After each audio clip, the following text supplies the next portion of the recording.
A very good evening to all our viewers and welcome to Primetime News. I'm coming to you live from the newsroom here in Colombo.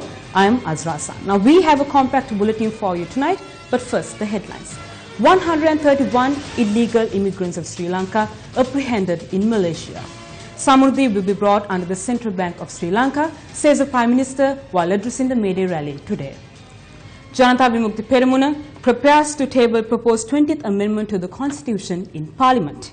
Also on the news tonight, drought-stricken farmers of Hulanuge Ampara faces severe hardships due to herds of wandering water buffalo.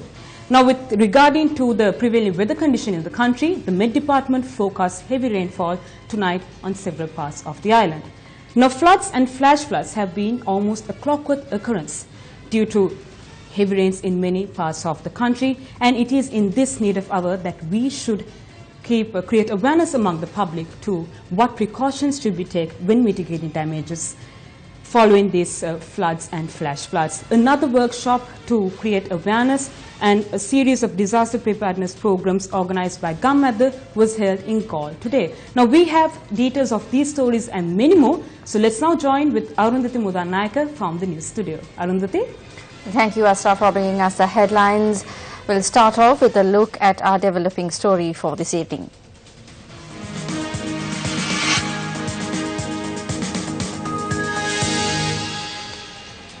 Malaysian police have intercepted a tanker with 131 Sri Lankans believed bound for Australia and New Zealand. According to the Royal Malaysian Police, authorities halted the modified tanker on Tuesday off the coast of southern Johor State. Malaysian National Police Chief Muhammad Harun said the immigrants included 98 men, 24 women, 4 boys and 5 girls. Police also raided a fishing boat used to transport the migrants to the vessel and detained 3 Indonesians and 4 Malaysians on board. Another 5 Malaysians were nabbed for suspected involvement in the smuggling syndicate. National Police Chief Muhammad Harun said with these arrests, the Royal Malaysian Police has successfully foiled a large and a cunning human smuggling syndicate. A total of 127 Sri Lankans will be charged for entering Malaysia illegally, while 9 Malaysians, 4 Indonesians and 4 Sri Lankans will be investigated for human smuggling. The Royal Malaysian Police Special Branch informed that 131 persons believed to be Sri Lankan have been detained at Tanjung Kemo Sedi in Johor Bahru on the 1st of May 2018. Now, they have been travelling on a ship called Extra, and these persons have been arrested under Immigration Act of 159-63. They have been detained by the Immigration Centre in Johor Bahru, and out of these people, almost all of them are similar Tamil names, Sri Lankan. 43 of them supposedly having the UNHCR identity card. Most of them are having Sri Lankan passports. So we are now moving our officers to Johor Bahru tomorrow, explore the possibility of the conditions, see how we could get some information about what has happened and how they have been detained, and all these facts have to be taken into consideration. So, and I will be meeting the Special Branch Investigation Officer in Bukit Aman tomorrow. I have asked for an appointment. We have already informed the Foreign Ministry about the present situation as it is. So only tomorrow we'll have to find out further how to sort out these problems. I'm expecting instructions from the Foreign Ministry as well. Issuing a media release, the Ministry of Foreign Affairs in Sri Lanka said at present investigations are still underway and officials of the Sri Lanka High Commission in Malaysia are working closely with the relevant Malaysian authorities in this connection. The media release says further information regarding the individuals arrested will be shared when available and as appropriate, respecting the need to ensure that information thus shared does not jeopardize the investigations that are presently underway. The United National Party's May Day rally was held at the Sukadadasa Indoor Stadium today. Dignitaries including ministers and MPs representing the United National Front were present at the UMP's May Day rally. If they scolded the Rajapaksas the way they scold me and the government, all of them would be in the cemetery today and there would be no media. It is good that they are scolding us every day in the morning. Why? Because it takes away the faults. Maithripala Sirisena travels around the world today and is accepted. No one says they do not want the Sri Lankan president to come there. Sri Lanka is given a special place. That change has been created. Some thought that the economy would be destroyed. The economy was not destroyed. Somehow, because of the work we had done, we were able to drag the economy forward. The cost of living increased. There was a shortage of fertilizer. I know that our party faithful had to face being reprimanded for this. I wish to beg forgiveness from all of them. All payments for the Hambantota port have now been made. We have commenced the Central Expressway now and tenders have been awarded. There is no other way to do it. In order to move forward, I need a UNP government that will go on for 20 to 30 years and not just 5 years, and I cannot carry that forward. That is why we have commenced bringing forth the new generation of leadership. At the same time, we have taken charge of the Samurdhi ministry. There are those who have not received the Samurdhi welfare. I received the complete statistics yesterday. 25 billion has been granted for 12 months for the Samurdhi. 13 billion has been spent in the first 3 months. 52% has been spent in only the first 3 months. What happened? I asked these ministries, the finance ministry and my ministry, to look after it. There is Samurdhi Bank, but no one looks after it. There are no regulations at all. All banks come under the control of the central bank except for this one. I wish to state that the Samurdhi Bank too will come under the purview of the central bank. On this Workers' Day, there is a point that we must put forward. No matter what anyone says about the economic growth, 54% of the national income goes to the richest 20% of the people in the country. The poorest 20% only lay claim to 4% of the national income. This is the reality of economic growth in our country. There is no use for this country from an economic growth rate which does not provide benefits to the ordinary man. As a government, we have no moral right to say, let us wait a little longer. Why? Since we have state power now, it is in our hands. I wish to propose on this historic May Day.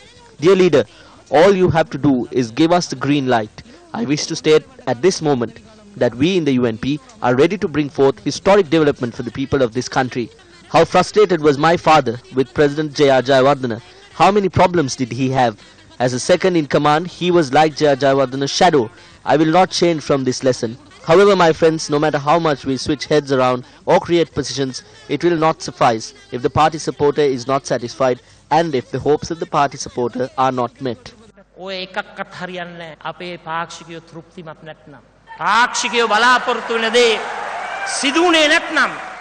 Speaking at the rally, Minister Dr. Rajita Senaratne, representing the United National Front, noted that the Judicage Bill would be presented to Parliament on the 9th of this month.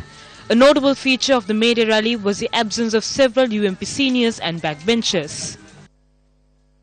Kabir Hashim, Malik Samar Vikrama, Sagala, Daya Gamage, Ravi Karunanayaka, Ranjan Ramanayaka, Paritarangi Bandara, Hirunika, Vasant Senanayaka, Ranjitan Vihare, all of them were absent. Why? Following the defeat of the UNP at the concluded local government election, the people of this country and the UNP supporter were told that total reforms would be introduced. Having promised total reform, what eventually happened? The Prime Minister, the leader of the party, did as he pleased. The absence of key figures represents the failure of these reforms. The biggest problem today is that Ranil Wickremesinghe is trying to take this party forward with his nearest and dearest. Convening a media briefing today, UNP members of the Aquila and Rocket Pradesh Sabhas in Matale explained their reasons for boycotting the party's May Day rally. Since no justice was done to us at the recent cabinet reshuffle either, as public representatives at the local level, we decided to boycott the party's May Day rally this year and inform the party leadership to ensure justice for Matale. If justice is not done to us in the future, then we have decided to continue with this battle, this revolution. We have waited for this for long, and all we have seen is that the mechanism, including the party leadership, is dragging the United National Party into the ditch. As members of the Pradesh Sabha, as public representatives, we want to see a single UNP government with a UNP president come 2019 or 2020. The situation is such that we cannot even imagine a scenario where we will win an election. The party must be rescued from this situation. If the party was in a good place, then at least we could have been satisfied. But we say now that change must happen and justice must be done for Matale. The Janata Vimukti Peramuna convened a media briefing at the party headquarters today to inform the public on the proposed 20th Amendment to the Constitution, which the JVP is to table in Parliament in the near future. The proposed 20th Amendment to the Constitution, which seeks to abolish the executive presidency, will be presented to Parliament as a private member's bill. Today, JVP Propaganda Secretary MP Vijita Herath informed the media for the first time on the contents of the proposed amendment. Key among the provisions is the election of a president by the members of parliament instead of the current executive president elected by the public. If the proposed 20th amendment is adopted by parliament, it will come into effect on the 8th of January 2020. While the current parliament would be dissolved at that time, the president elected by the new parliament will function as head of state but not head of government. This nominal president would also be unable to hold a ministerial portfolio and would not chair or participate in meetings of the cabinet of ministers. However, as per the provisions in the JVP's bill, the president would be able to be informed of the cabinet decisions and would have the right to make suggestions. While none of the powers vested in the president through the 13th amendment will be subject to change by the proposed 20th amendment, the president will retain the power to appoint governors of the provinces and land and police powers. The JVP's proposed amendment also notes that the president's power to appoint ambassadors and high commissioners and grant pardons would be subject to cabinet approval. The proposed amendment also does away with the president's power to prorogue parliament as per his prerogative. The 20th Amendment will not at any time be an endeavour to divide or break up the country. We say with responsibility to the Venerable Theras that the JVP will never allow for the division of the country.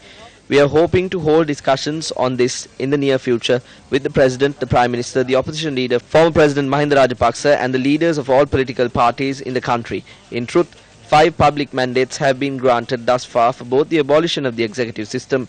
A mandate was granted in 1994, in 1999, in 2005, 2010 and 2015. The main campaign promise and slogan of the President elected in 2015 was the abolition of the executive system. The public mandate has been granted. It has been granted on 5 occasions to 5 presidents. The people of this country have granted a mandate for its abolition. Now, politicians spoke about the bribery allegations raised against senior government officials. The media reports that there are people with the president who are involved in bribery and corruption. For the first time in history, those people too are being punished. The bribery commission caught only small fish in the past. Now they arrest bigger fish. That is the result of the freedom that was given to the independent commissions. If those commissions were active in the past, we would have had to build new prisons. On one side, the Prime Minister of the country is being accused of the scam in the central bank.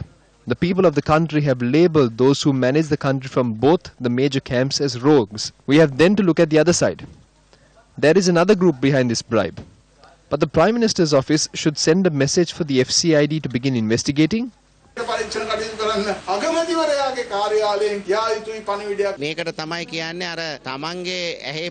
People who live in glass houses shouldn't throw stones. In governance, it does not matter whether it is the President, the Prime Minister or an official or a common man. If a mistake has been done, the punishment will follow. That is the objective of good governance. It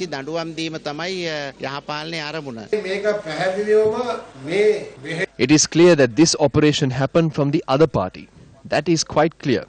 I saw yesterday parliamentarian Kavinda Jayawardena saying that if the President appointed a presidential commission regarding the bond scam, the investigation into this bribery case should also be carried out properly. It is clear that this is tit for tat. The robberies of both sides will come out now. The state leaders of the past hid whatever fraud that was committed by the people in their team. The President has set a precedent. He is enacting the law against people from his own group. This is proof that the country will be better in the future. It is not a dream anymore. This is an answer today that will be a reality. The person who is shouting at us asking whether we caught any thieves got himself admitted to the hospital saying he was bitten by a snake when he was to provide a statement. I would like to say that there are thieves within the Presidential Secretariat as well as the Central Bank. If someone in our government has committed a mistake, this government has not hesitated to punish these people or put them in jail. If the main reason behind obtaining this bribe was something to do with the Timber Corporation or the President's fund, we say that these people are connected. The question now is on whose behalf did they obtain this bribe? For whom did they broker this briber? The chairman who was appointed after the former chairman was arrested is a bigger rogue than the previous one. He has been in prison for bribery. What is the basis? That is the question we have. Is this the precedent set by the government who wants to stop bribery?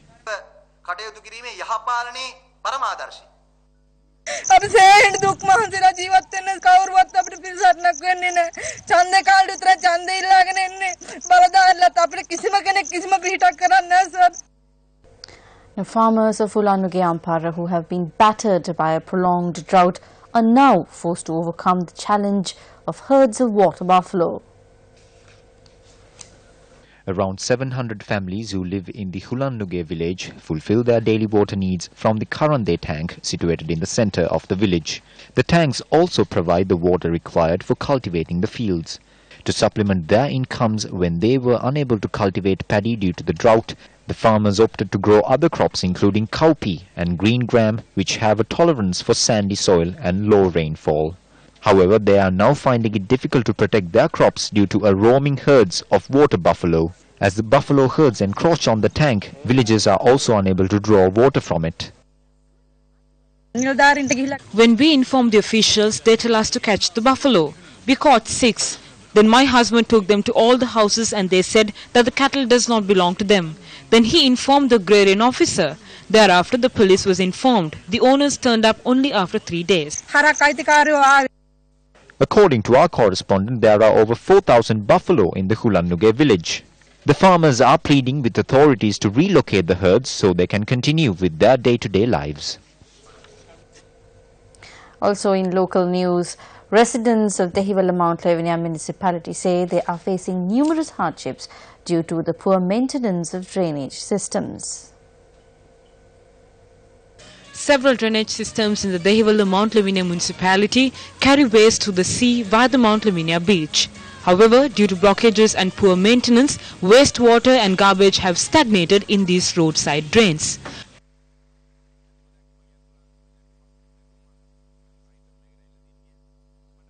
Our reporter noted that this situation persists on roads including College Avenue, Deseram Road, Hotel Road and Cross Road. As soon as it rains, these drains overflow. The worst overflowing happens near the school. A stream of water comes down the road. You can see the stagnant water. Dengue is very common here. They come and check the houses, but it is pointless because the drains are not cleaned. The drains are blocked with leaves and other debris and the water does not recede. The government has promised for years that the drains will be fixed and that concrete will be poured in. But this is the story on both sides of the road. There is no maintenance whatsoever. They must look after the road and the hygiene here, especially since there are many foreign tourists who travel through here. I wish to make a special request to the mayor of Dehiwala Mount Lavinia to please look into this and save our lives. The Vesak festival organized by the Sri Lanka Association in Japan was held at the Lankaji temple in Savara today. The Vesak festival at the Lankaji temple in Savara commenced with the participation of Sri Lankan Buddhists domiciled in Japan. Special religious observances were also held at the Lankaji temple this morning to mark the event under the auspices of the Chief Sanganayaka of Japan and Chief Incumbent of the Lankaji temple, Venerable Banagala Upatisatthera. The Vesak festival was observed very well in all Buddhist temples in all countries around the world. While relics are placed in many temples in Sri Lanka, thus far the public did not have an opportunity to pay homage. However, over the past 8 years, together with the Sirasa Media Network, we have been able to give people the opportunity to worship these sacred relics.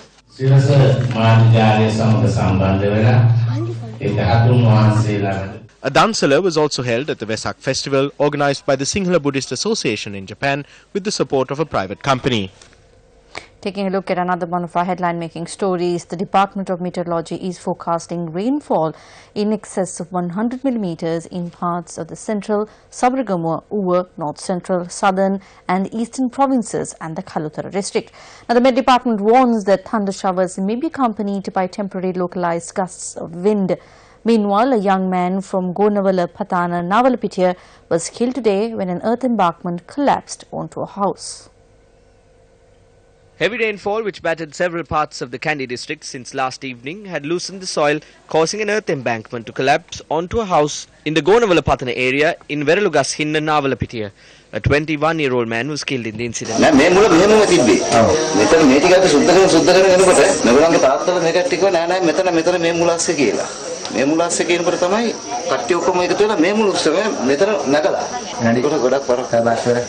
Body of the young man was lying at the Navalapitiya hospital and was to be brought to the home of a relative tonight. Heavy rainfall in Kandy also caused several trees to be felled onto the streets and houses in the Madavala area. 4 homes were damaged as a result. A 6-year-old boy was injured. As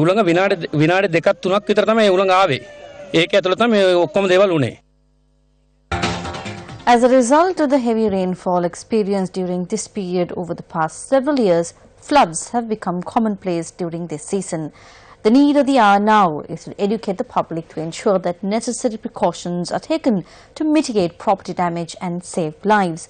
With this purpose, Government has launched a series of disaster preparedness workshops which are currently being held in high-risk areas across the country. The second phase of the Disaster Preparedness Program, jointly organized with the support of the Asia-Pacific Alliance on Disaster Management, or APAD, John Keel's Holdings, Nations Trust Bank, District and Divisional Secretariats and the Police Life-Saving Unit, commenced today with 3 workshops in the Gaul district. The first workshop was held at the Sri Dharmapala Vihara in Neluwa, Gaul, and saw the participation of a large group of residents of the area who have constantly fallen victim to floods and flash floods. The public were made aware on first aid to be given in the event of an emergency and were also educated on life-saving techniques.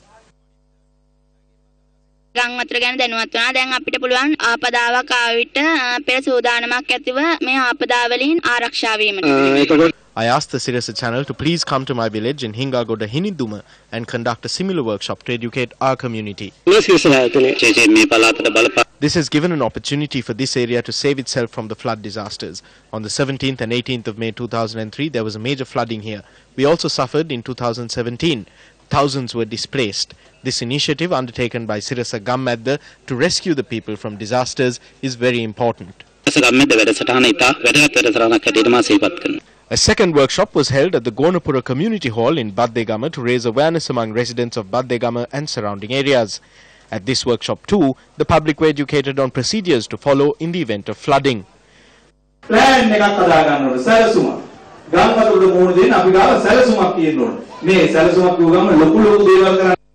Sri Lanka country director of APAD, Firzan Hashim, was also present at the workshop.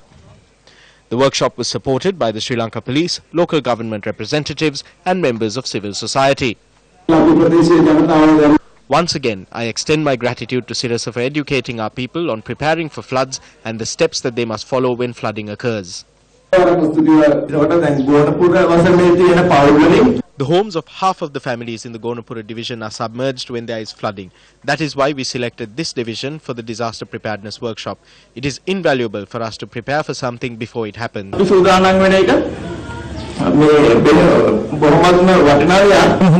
This was very good. It is something that must happen. It was explained to us very clearly and in simple language. While we always receive a bag of assistance after the disaster, what we received today is far more valuable, and I am very thankful to Sirasa for doing this. We are very happy that Gammadda selected our village for this. The knowledge we were given here is invaluable. I am very thankful to Sirasa. Another series of disaster preparedness workshops will be held tomorrow in Panapitiya, Tebuwana and Madurawala in the Kalutara district. What precautions will you take when faced with a flood?